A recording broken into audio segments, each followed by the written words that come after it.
नमस्कार दोस्तों, रेलवे की पाठशाला में आपका स्वागत है। दोस्तों आज के इस वीडियो में हम आपको बताएंगे कि रेलवे में जो मेडिकल स्टैंडर्ड होता है A1 A2 A3 B1 B2 C1 C2 ये किस हिसाब से डिफाइन किया जाता है।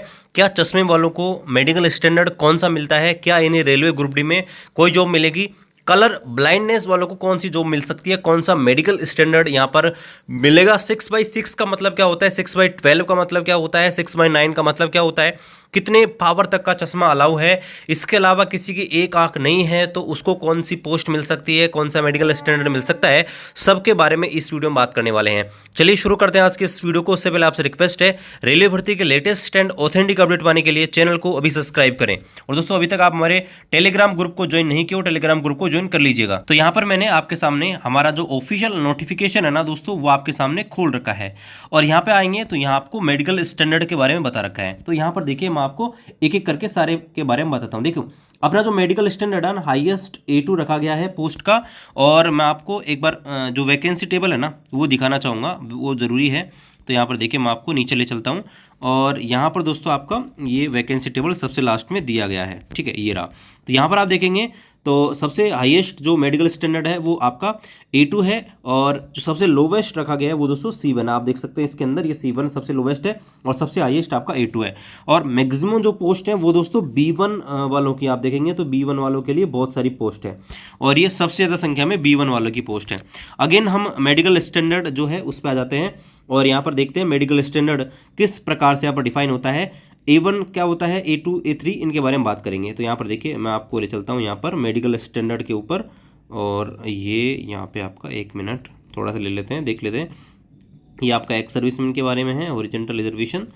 और यहाँ पर एक मिनट, जी हाँ दोस्तों, ये रहा, ठीक है। तो यहाँ पर हम आ चुके हैं मेडिकल स्टैंडर्ड। देखो A1 के बारे में कोई मतलब नहीं, क्योंकि A1 अपना ग्रुप डी में है नहीं। फिर भी मैं आपको बता दूँ 6/6 होता है आपका दोनों आंखों का, जो आपका A1 होता है। और उसमें दोस्तों क्या होता है, 6/6 दोनों आंखें होनी चाहिए। इसका मतलब है कि 6 मीटर की डिस्टेंस जो है, और उससे दोस्तों आप 6 जो mm है, यानी कि 6 mm जो है उसका लेटर जो है यहाँ पर रीड कर पाओ, ये इसका मतलब होता है। 6/6 का मतलब होता है 6 मीटर की डिस्टेंस से आप जो है 6 mm जो है उसके लेटर को रीड कर पाओ। तो यहाँ पर आपका जो A1 है उसके बारे में ये सारी चीज़ें होती है। बस आपका यहाँ पर 6/6 होता है, बाकी यहाँ पर सारी चीज़ें हों। देखो, तो यहाँ पर मैं आपको एक चीज़ और बता दूँ। देखो, रेलवे में जो आपका ये A1 A2 A3 और B1 B2 C1 C2 ये कहाँ कहाँ होता है। देखो, जो वर्कशॉप एरिया होते हैं जहाँ पर रेलवे ट्रैक पे आपका डायरेक्ट कोई कनेक्शन नहीं होता है ना, जहाँ पे आपका सिग्नल वगैरह इनसे कोई डायरेक्ट संबंध नहीं होता है, वहाँ पर आपका मेडिकल स्टैंडर्ड C1 C2 होता है। आपका जो B1 ये आपका ये यहाँ से लेके आपका B2 C1 C2 ये यहाँ पर ऐसे एरिया में दिया जाता है जहाँ पे आपकी जो जॉब होती है कोई वर्कशॉप के अंदर है, कोई स्टोर डिपोट के अंदर है, जहाँ पर आपका डायरेक्ट जो ट्रैक है या सिग्नल वगैरह उनसे कोई रिलेशन नहीं होता, उनको B2 C1 C2 यहाँ पर मिलता है। लेकिन अगर आप डायरेक्ट रेलवे कॉन्टैक्ट में हो, स्पेशली अगर ट्रैक पे काम कर रहे हो, तो वहाँ पर आपका मेडिकल स्टैंडर्ड A2 A3 और B1 यहाँ पर आपका हो सकता है। स्पेशली ये ट्रैकमैन B3 तक अलाउ होता है। और A1 ऐसे जॉब होते हैं जहाँ पर डायरेक्ट आपका रेलवे से संबंध होता है, आप लोको पायलट हो सकते हैं, और जहाँ पर हाई स्पीड आपकी ट्रेन यहाँ पर चलती हैं, वहाँ पर दोस्तों आपका स्टैंडर्ड होता है। लेकिन हम A1 की बात नहीं करते, हम A2 के ऊपर आते हैं। तो A2 मेडिकल स्टैंडर्ड आपको कब मिलेगा, यहाँ पर देखिए आपको दोस्तों A2 मेडिकल स्टैंडर्ड जब मिलेगा जब आप दोनों आंखों से 6/9 इसका मतलब है कि 6 मीटर की डिस्टेंस से आप 9 mm का जो लेटर है उसको रीड कर पाओ, और दोनों आंखों से आपको रीड करना है, यानी कि आपकी दोनों आंखें 6/9 की होनी चाहिए।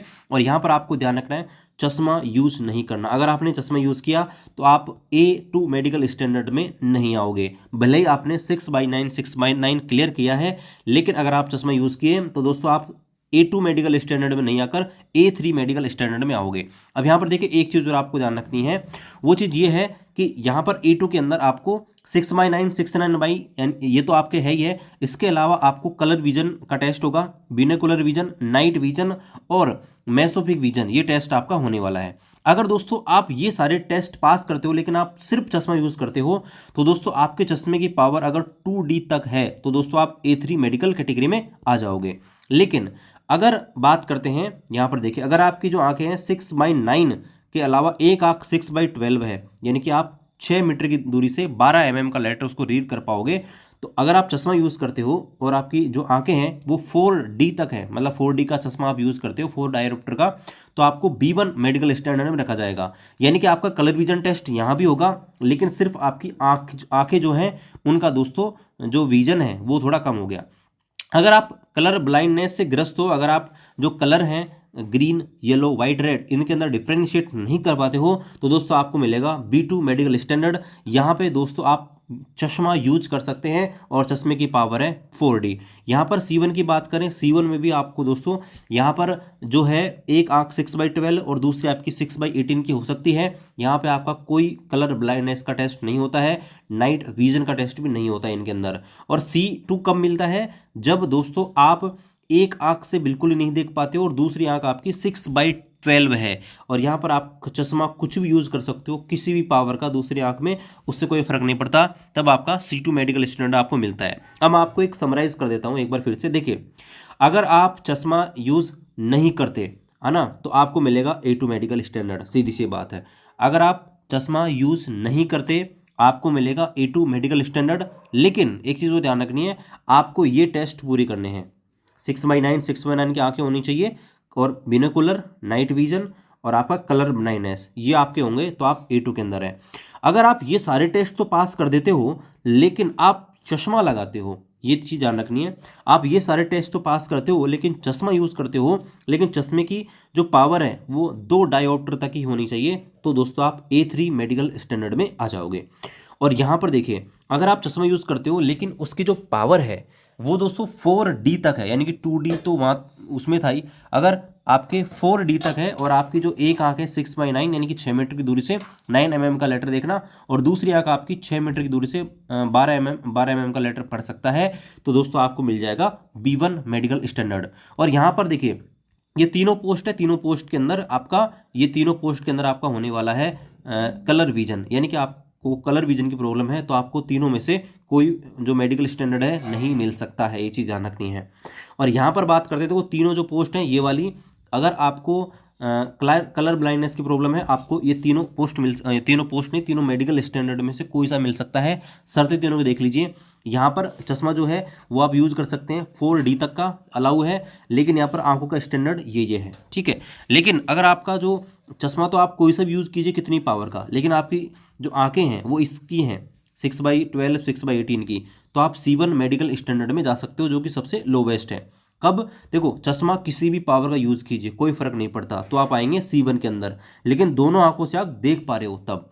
अगर आप एक आंख से नहीं देख पा रहे हो, ठीक है, चश्मा कोई सा भी यूज़ करेंगे, तो आपको मिलेगा C2 मेडिकल स्टैंडर्ड। तो देखिए, जिसकी एक आंख है उसको जो मिलने से ग्रुप डी के अंदर, क्योंकि C2 की कोई पोस्ट नहीं है। कलर विजन वालों के लिए मैं आपको बता दूं, कलर विजन के लिए आप B2 एंड C1 वाली पोस्ट ले सकते हो, ये चीज़ ध्यान रखनी है। चश्मा यूज़ नहीं करता, एकदम फिट है, उसको A2 मेडिकल स्टैंडर्ड मिलेगा, और जो चश्मा यूज़ करता है लेकिन फिर भी फिट है उसको मिलेगा A3 मेडिकल स्टैंडर्ड। और मोस्टली जो स्टूडेंट होते हैं उनको दोस्तों मिलता है B1 मेडिकल स्टैंडर्ड। तो ये मैंने आपको कोशिश करी है कि आपका जो मेडिकल स्टैंडर्ड कैसे डिफाइन होता है उसके बारे में बताने की। बाकी आपका मेडिकल के बारे में अगर कोई भी इशू है आप दोस्तों कमेंट कीजिए, हम इसके ऊपर डेडिकेटेड अलग से वीडियो बनाने की कोशिश करेंगे। बाकी दोस्तों मिलते हैं अगली वीडियो में, तब तक जय हिंद, वंदे मातरम।